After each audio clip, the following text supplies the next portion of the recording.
To some, it is akin to painting Michelangelo's David pink or even defacing Uluru. Toyota has made some major changes to the legendary LandCruiser 70 series for 2024, including the introduction of, get this, a 4-cylinder diesel engine. Even internally, Toyota has nicknamed this project WTF. Why the 4-cylinder? And they have a massive point to prove. They've spent 7 years of development at places like this, and today we finally get to put the new LandCruiser to the test. So question is, does it extend and build on the LandCruiser legacy, and would you buy one over a V8? Let's find out.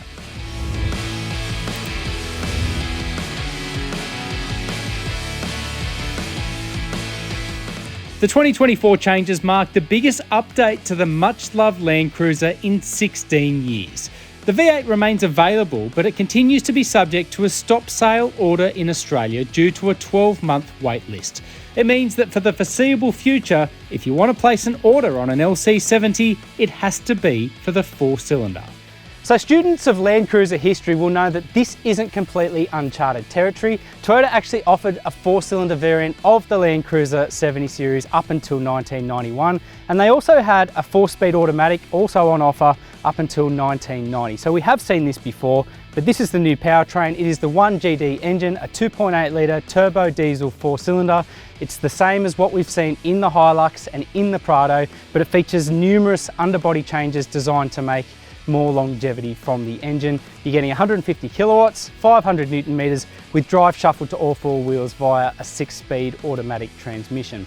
Now, payload and towing capacity, it is all good news if I'm honest. So payload varies between 1,115 kilograms and 1,380 kilograms. On average, that's about 60 kilograms more than the existing V8, which is quite surprising, but with less weight over the nose, that's where you're getting more payload. And towing capacity, it remains stable at 3.5 tonnes.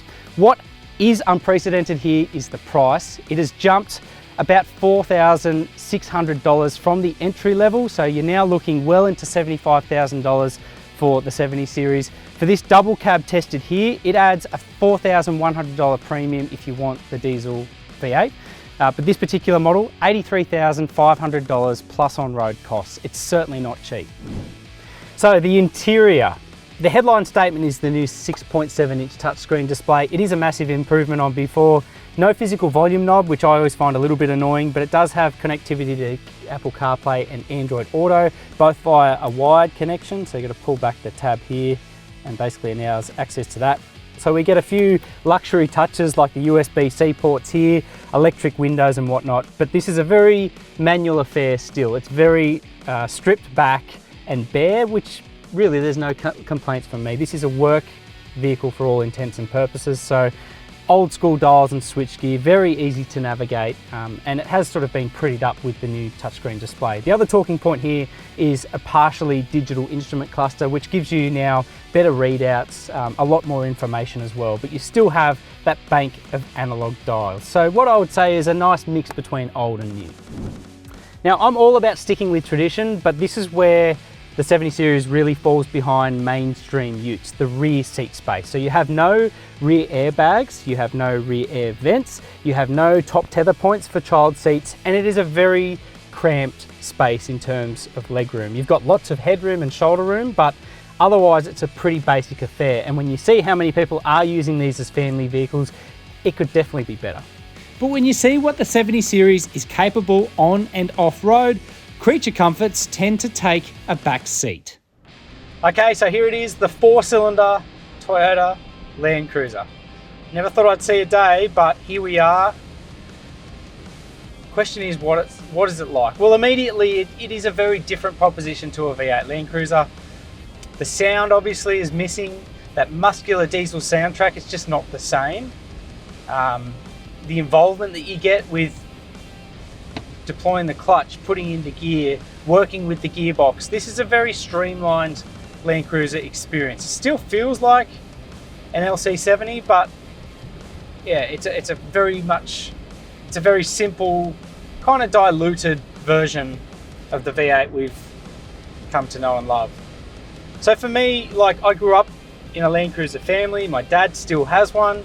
It's got nearly 800,000 kilometers on the clock, a 1991 model inline 6-cylinder diesel. So there's a few cues that I kind of look for every time I jump behind the wheel. If it's the V8, I'll crack the window.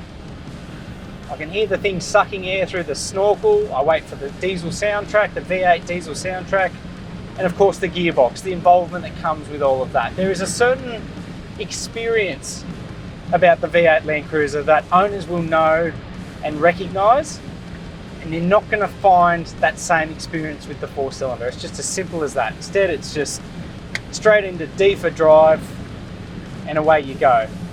The engine comparatively is a lot quieter. You're not getting that same sense of theatre, and you're definitely not getting the involvement. But as an off-road oriented ute, what is this dual cab like? What does it do? How does it function?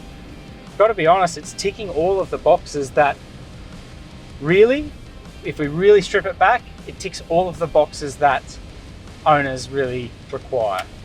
If you don't think about this with your heart and instead think about it with your head, it's doing everything that I'm asking of it. The engine is a little bit more responsive with that additional 70 Newton meters of torque. The steering, yes, it's approximate. The suspension isn't all that great at soaking up bumps, but with a ton in the back, it is commendable. It offers so much stability on road and poise. It feels fairly stable on the road. There's lots of road noise, lots of wind noise. Occasionally it feels quite agricultural, but for a vehicle with such a wide performance bandwidth, it is doing everything that I'm asking of it. Like, that's 70 k's an hour, mashing the throttle to see what it does. There is undeniably more response from this engine in an everyday capacity.